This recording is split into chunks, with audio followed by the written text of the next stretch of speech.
일찍 깨닫는 사람, 늦게 깨닫는 사람, 그리고 못 깨닫는 사람. 한 주간을 돌아보는 행복의 시간, 속초장로교회 우종범 목사입니다. 지혜란 깨닫는 것입니다. 먼저는 하나님께서 어떤 존재인지를 깨닫는 것이며, 두 번째는 나 자신이 어떤 존재인지를 깨닫는 것, 그리고 더 나아가 다른 사람이 어떤 존재인지를 깨닫는 것이 진정한 지혜라 할 수 있습니다. 결국 지혜는 하나님의 존재 인식에서부터 시작합니다. 하나님이 계심을 깨닫고 주님께서 일하심을 체험하며 성령님의 위로하심을 경험하는 존재가 지혜로운 존재일 것입니다. 하나님의 존재를 깨닫게 되면 나 자신에 대한 존재를 분명히 인식하게 됩니다. 왜 하나님께서 나를 만드시고 이 상황으로 이끄셨는지 분명히 깨닫게 된다는 의미입니다. 인생의 문제는 결국 나에 대해 알지 못한 나 자신이 일으키게 되는 것입니다. 나를 보내신 이유와 존재를 깨닫고 나면 결국에는 다른 사람의 존재마저 인식하게 됩니다.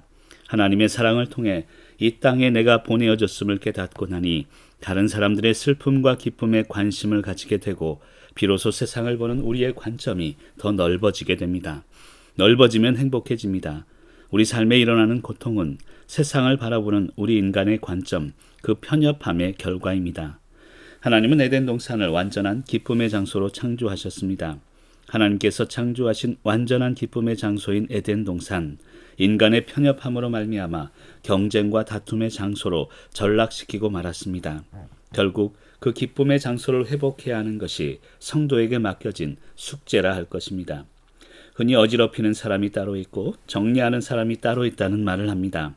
세상에는 여러 부류의 사람들이 존재한다는 의미입니다. 누군가 어지럽히니 누군가는 정리하게 되고, 그래서 세상은 돌아가는 것이며 인간은 그러한 세상 가운데 나름대로의 삶의 방식을 가지고 살아가게 됩니다. 이런 세상 속에 중요한 것은 어떻게 지혜롭게 살아가는가 하는 것입니다. 살다 보면 아픔이 존재합니다. 남들은 이해 못하는 나만의 아픔들이 존재하는 것입니다. 아파서 아픈 게 아닙니다. 내 아픔을 공감해주지 못하니 그것이 더 아픈 것입니다. 코로나가 한창일 시절 코로나에 확진되어 며칠을 고생했습니다. 아파 보니 그제서야 아픈 사람의 심정을 알게 되었습니다. 그런 의미에서 아픔이 주는 선물은 공감입니다. 아파봐야 아픔을 깨닫는 존재가 인간이기 때문입니다. 아픔만큼 서로를 공감하게 되는 것이며 그 아픔의 깊이만큼 하나님께 더 가까이 나아가게 되는 것임을 깨닫게 되었습니다. 그런 의미에서 본다면 고난이 우리를 성장하게 하는 것이 아니라 고난에 대한 올바른 해석이 우리를 성장하게 하는 것임을 다시금 깨닫게 됩니다. 늦었지만 이제라도 깨닫게 되었으니 그저 감사할 따름입니다. 세상에는 세 부류의 사람이 있습니다. 첫 번째는 일찍 깨닫는 사람이 있습니다. 일찍 고난과 아픔을 경험하여 힘들긴 했지만 그 아픔의 의미를 일찍 깨달을 수 있으니 그것이야말로 삶이 주는 선물이 아닐까요? 일찍 깨달았으니 남들보다 일찍 선한 영향력을 끼칠 수 있으리라 믿습니다.